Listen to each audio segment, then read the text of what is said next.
আসসালামু আলাইকুম। প্রিয় দর্শক, আমার সঙ্গে থাকবার জন্য ধন্যবাদ। আজ শুক্রবার 2 মে 2025, 19শে বৈশাখ 1432 বাংলা এবং 3 জিলকদ 1446 হিজরি। প্রথমে জানিয়ে দিচ্ছি দেশের প্রধান প্রধান পত্রিকাগুলো অনলাইন ভার্সনে প্রকাশিত গুরুত্বপূর্ণ সংবাদ শিরোনামগুলো। আশা রাখি চ্যানেলটি সাবস্ক্রাইব করে পাশে থাকবেন। যুগান্তর: খালেদা জিয়া দেশে ফিরতে পারেন 5 মে। মার্কিন জাতীয় নিরাপত্তা উপদেষ্টা ওয়াল্টজের পদত্যাগ। বজ্রপাতে বিশ্ববিদ্যালয় শিক্ষার্থী সহ 5 জনের মৃত্যু। কমেছে স্বর্ণের দাম। মক্কায় শিলাবৃষ্টি ও ধূলিঝড়। হজ প্রস্তুতির মাঝেই দুর্যোগের সতর্কবার্তা। প্রথম আলো: পুলিশ সপ্তাহের মতবিনিময়। রাজনীতিকেরা পেশাদার পুলিশ চাননি, এখনই সংস্কার জরুরি। এনসিপির শ্রমিক উইংয়ের আলোচনা। ইসির বক্তব্য একটি রাজনৈতিক দলের সঙ্গে মিলে যাচ্ছে। মার্কিন অর্থনীতির সংকোচন। ট্রাম্প দায় চাপালেন বাইডেনের ওপর। নয়াপল্টনে শ্রমিক সমাবেশ। করিডোর বিষয়ে সিদ্ধান্ত আসতে হবে নির্বাচিত সংসদ থেকে। তারেক রহমান। ভারতের হামলার আশঙ্কায় পাকিস্তান নিয়ন্ত্রিত কাশ্মীরে 1000 মাদ্রাসা বন্ধ ঘোষণা। কালের কণ্ঠ: 17 বছর আমরা গাছের গোড়ায় পানি ঢেলেছি, আপনারা এখন ফল খাচ্ছেন। মির্জা আব্বাস। চালের দাম কমেছে, সরকারের একটি অংশ বিরোধ উস্কে দিতে চায়। তারেক রহমান। নারী কমিশনের প্রস্তাবনা বাস্তবায়নের পথে হাঁটলে গৃহযুদ্ধের পরিস্থিতি তৈরি হবে। মামুনুল হক। 3 মে রাজধানীতে মহাসমাবেশ করবে হেফাজতে ইসলাম। নির্বাচন ঠেকাতে চাওয়া শক্তিকে ক্ষমা করবে না জনগণ। আমির খসরু। রাজনৈতিক প্রভাবমুক্ত পুলিশ দেখতে চায় জনগণ। অন্তর্ভুক্তিমূলক নির্বাচন করতে না পারলে দয়া করে বিদায় হন জে এম কাদের। শ্রমিকদের আগের অবস্থায় রেখে নতুন বাংলাদেশ গড়া সম্ভব নয়, প্রধান উপদেষ্টা। সমকাল: দাবানলে পড়ছে ইসরায়েল, জরুরি অবস্থা ঘোষণা। উত্তেজনার মধ্যে সীমান্তের কাছে পাকিস্তানের সামরিক মহড়া।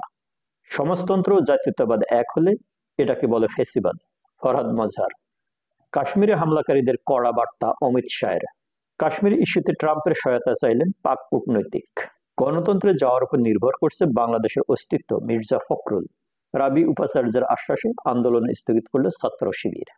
আজকের পত্রিকা: মানবিক করিডোর না ভূ রাজনৈতিক কৌশল, সীমান্তে যুক্তরাষ্ট্রের তৎপরতায় উদ্বেগ। ইতিহাস গড়ে পাকিস্তান জাতীয় নিরাপত্তা উপদেষ্টার পদে আইএসআই প্রধান। প্রবাসী রেমিটেন্সের অর্থ আত্মসাৎ, নারী ব্যাংক কর্মকর্তা কারাগারে। মানব জমিন: পাকিস্তান শাসিত কাশ্মীরে ভারতের হামলার শঙ্কা, 1000-এর বেশি মাদ্রাসা বন্ধ ঘোষণা। পাকিস্তানি সিনেটর: অযোধ্যায় বাবরি মসজিদের প্রথম ইট স্থাপন করবে পাক সেনারা। কেউ রক্ষা পাবেন না, অমিত শাহ। সাহসী সাংবাদিকতার জন্য এবার শেরিনস্টাইন অ্যাওয়ার্ড পেল নেত্র নিউজ। কাশ্মীরে স্কুলে শেখানো হচ্ছে যুদ্ধে আহতদের প্রাথমিক চিকিৎসা। প্রেসিডেন্ট প্রধানমন্ত্রী বৈঠক। সার্বভৌমত্ব নিয়ে কখনোই আপোষ করবে না পাকিস্তান। দর্শক, এই ছিল দেশের প্রধান প্রধান পত্রিকাগুলোর অনলাইন ভার্সনে প্রকাশিত গুরুত্বপূর্ণ সংবাদ শিরোনামগুলো। আজ দেশের প্রত্যেকটা পত্রিকাতেই ঘুরে ফিরে একটি শিরোনাম বেশ গুরুত্বের সাথে ছাপানো হয়েছে, আর সেটি হচ্ছে তারেক রহমানের একটি উক্তি। মহান মে দিবস উপলক্ষে জাতীয়তাবাদী শ্রমিক দল আয়োজিত এক সমাবেশে বিএনপির ভারপ্রাপ্ত চেয়ারম্যান তারেক রহমান বলেন, করিডোর দেওয়ার সিদ্ধান্ত আসতে হবে নির্বাচিত সংসদ থেকে। সত্যি তো বিষয়টা তাই হওয়া দরকার, কারণ একটি দেশের অভ্যন্তর দিয়ে যখন অন্য দেশের জন্য করিডোর দেওয়া হয় সেখানে সার্বভৌমত্বের বিষয় জড়িত থাকে। যতই বলা হোক না কেন মানবিক করিডোর, কিন্তু এখানে আসলে এই করিডোর দিয়ে কি যাবে না যাবে সেটা বোঝার উপায় নেই। তাছাড়া ডক্টর ইউনূসের সরকার একটি অন্তর্বর্তীকালীন সরকার এবং খুবই স্বল্প সময়ের জন্য, আজ থেকে 8 মাস হোক কিংবা 1 বছর হোক, এর মধ্যেই নির্বাচন দিয়ে তাকে বিদায় নিতে হবে। এই অবস্থায় তিনি যদি দেশের সার্বভৌমত্বের হুমকি দেশের সার্বভৌমত্বের জন্য হুমকির বিষয় হয়ে ওঠেন, তাহলে তার বিষয়ে অবশ্যই দেশবাসীর সতর্ক হওয়া দরকার।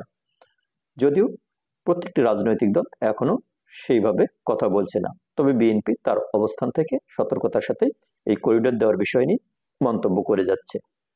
এখন দেখা যাক সরকার এই সিদ্ধান্ত থেকে সরে আসেন কিনা।